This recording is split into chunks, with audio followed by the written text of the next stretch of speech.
রয় official YouTube চ্যানেলে সবাইকে স্বাগতম। আশা করি সবাই অনেক অনেক ভালো আছেন।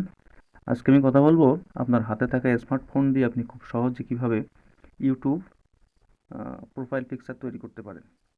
আসলে ইউটিউবিং করার জন্য কিন্তু ইউটিউবের প্রোফাইল পিকচারটা তৈরি করা খুবই জরুরি।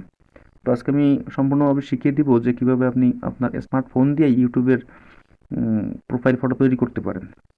তো তার আগে এই চ্যানেলে যারা নতুন দর্শক আছেন তারা অবশ্যই চ্যানেলটি সাবস্ক্রাইব করে নোটিফিকেশনটা অন করে দেবেন হেল্পফুল ভিডিওগুলো সবার আগে পাওয়ার জন্য। তো চলুন আমরা শিখি কিভাবে ইউটিউব প্রোফাইল পিকচার তৈরি করা যায়। তো প্রোফাইল পিকচার তৈরি করার জন্য আমাদের একটা অ্যাপ্লিকেশনের প্রয়োজন হবে। অ্যাপ্লিকেশনটার নাম হচ্ছে ক্যানভা অ্যাপ্লিকেশন। এইটা দেখেন ক্যানভা। তো এটা আপনারা প্লে স্টোরে পেয়ে যাবেন, প্লে স্টোর থেকে ডাউনলোড করবেন। তো চলুন আমি অ্যাপ্লিকেশনের ভিতরে প্রবেশ করে দেখিয়ে দিই। আমি নিজে একটা প্রোফাইল ফটো এডিট করে দেখিয়ে দিচ্ছি। তো আমি আমার ক্যানভা অ্যাপের ভিতরে প্রবেশ করলাম। প্রবেশ করার পরে একটু লোডিং নিচ্ছে। ক্যানভা অ্যাপের ভিতরে প্রবেশ করার পর দেখেন সরাসরি এরকম একটা পেজ আসবে। দেখেন আগে আমি কয়েকটা প্রোফাইল পিকচার এডিট করছি, এখানে দেওয়া আছে। তো এখানে আসার পর আপনার এই যে প্লাস আইকনে ক্লিক করবেন। এই যে প্লাস আইকনে ক্লিক করার পর আমি ওয়েট করেন, এইরকম এখানে অপশন আসবে, ভালো করে দেখে নিন, ঠিক আছে? এখানে অপশন আসবে আর অনেক অনেক সিস্টেম পাবেন এখানে। তো আমরা লোগো অপশানে ক্লিক করব। লোগো, যেহেতু প্রোফাইল পিকচার লোগো তৈরি করব, তো ওখানে লোগোতে ক্লিক করবেন। তো এখানে একটা বিষয় জানার আছে, সেটা হচ্ছে কি, এখানে অনেক প্রোফাইল পিকচার আপনারা পাবেন কিন্তু সবগুলো কিন্তু ফ্রিতে না। আমরা যেগুলো ফ্রিতে পাওয়া যায়, এখানে কিন্তু ভালো ভালো উন্নত মানের যেগুলো আছে সেগুলো নিতে গেলে কিন্তু আপনাদের পেমেন্ট করা লাগবে। তো আমরা এখানে ফ্রিটা খুঁজবো, যেটা আপনার ফ্রিতে না সেগুলো তার পাশে দেখবেন প্রো লেখা থাকবে, প্রো। তো দেখেন এইগুলো কিন্তু, যেগুলো এই দেখেন এ একটা লোগো। তো এখানে দেখেন এর পাশে প্রো লেখা, পিআরও, প্রো। যেগুলো প্রো লেখা সেগুলো কিন্তু আপনার অবশ্যই পেমেন্ট করা লাগবে। তো প্রো লেখা ছাড়া ফ্রিতে যেগুলো আছে আমরা সেইগুলোই খুঁজবো। তো দেখেন ফ্রিতে আপনাদের মন মতো করে এখানে অনেক লোগো আছে, নিচে টান দিয়ে দেখবেন যে আপনার নিজের চয়েস অনুযায়ী, ঠিক আছে? তো আমি এখানে সাপোজ মনে করেন যে আমি একটা লোগো চয়েস করি। জাস্ট আমি প্রথম ধরেন এই লোগোটা আমি এখান থেকে নিলাম। তো আমি এটাই চয়েস করলাম। তো আমি ধরুন এটাই এডিট করব। তো এখানে আপনারা আপনাদের মতো করে কিন্তু করতে পারবেন। এইখানে মনে করেন যে আপনার এইখান থেকে কিন্তু এই দেখেন এডিট অপশন আছে, ঠিক আছে? এখানে এডিটে চাপ দিলে আপনার এখানে লেখা পাবেন, অক্ষর পাবেন, ফন্ট চেঞ্জ করতে পারবেন। হুম, এইখানে দেখেন অনেক অপশন আছে। এই অপশনটা হচ্ছে এখানে ইফেক্ট চেঞ্জ করতে পারবেন।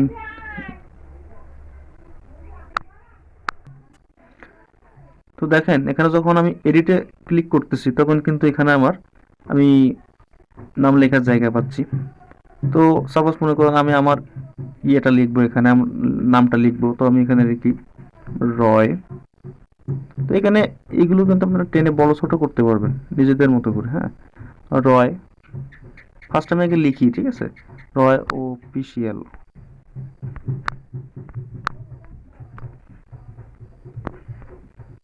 জাস্ট আমি মনে করেন যে রয় অফিসিয়ালটা লিখলাম।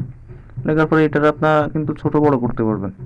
এই লেখাটা এখান থেকে আপনারা আপনাদের মতো সাজায় দেবেন। আমি আগের ভিডিওতে বলছি যে এডিটটা সম্পূর্ণ, মনে করেন আমি স্পেলিংটা আমি ছোট করব। তো এখানে কিন্তু আরও অপশান পেয়ে যাচ্ছেন। আমি এটা ছোট বড় করব, তাহলে ওটা বড় হয়ে গেছে, আমি এটা ছোট করব। তো ছোট করার জন্য আপনারা এই যে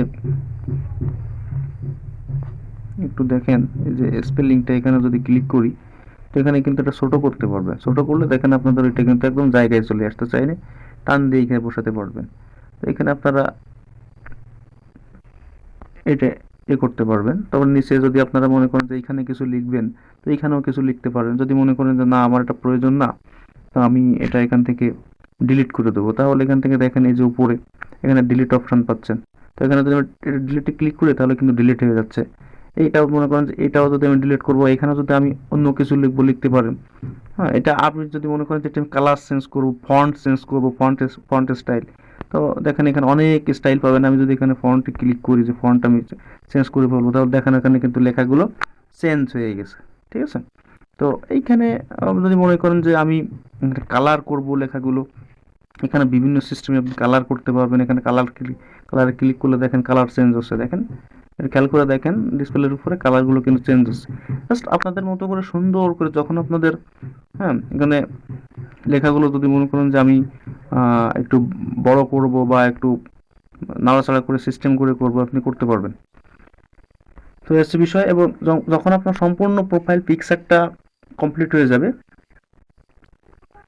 তৈরি করা, তখন আপনারা এই যে এই কর্নারে দেখেন, ভালো করে দেখেন, এই জায়গায় এই কর্নারে এখানে ক্লিক করবেন, এই যে একটা তীর আইকন, এখানে ক্লিক করবেন।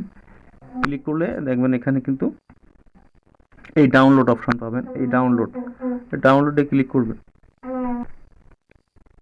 এখানে ডাউনলোড অপশনে ক্লিক করবেন। ডাউনলোড অপশনে ক্লিক করলে আপনাদের দেখেন, আমি ডাউনলোড অপশনে ক্লিক করতেছি। ক্লিক করার পর দেখেন এখানে ডাউনলোড লেখা আসবে। এই যে দেখেন ডাউনলোড, এখানে নিচে ডাউনলোড লেখা। প্রোফাইলটা আপনারা আপনাদের ইচ্ছামতো ওখান থেকে বাছাই করে নিয়ে সুন্দরভাবে ওখান থেকে দেখে শুনে এডিট করে এখান থেকে ডাউনলোড করবেন। আমি ডাউনলোডে ক্লিক করলাম, দেখেন আমার ডাউনলোড প্রসেসিং কিন্তু শুরু হয়ে গেছে। ওকে, তো এইভাবে আপনারা আপনাদের নিজের মতো করে প্রোফাইল পিকটা তৈরি করবেন। একটা প্রোফাইল পিক খুবই গুরুত্বপূর্ণ। একটা প্রোফাইল পিকচারের ভিতরে যদি আপনার নামটা দেওয়া হয়, তাহলে কিন্তু দেখা যাচ্ছে আপনার ইয়েটা মানে আইডিটা সার্চ র্যাঙ্কে খুব দ্রুত চলে আসে।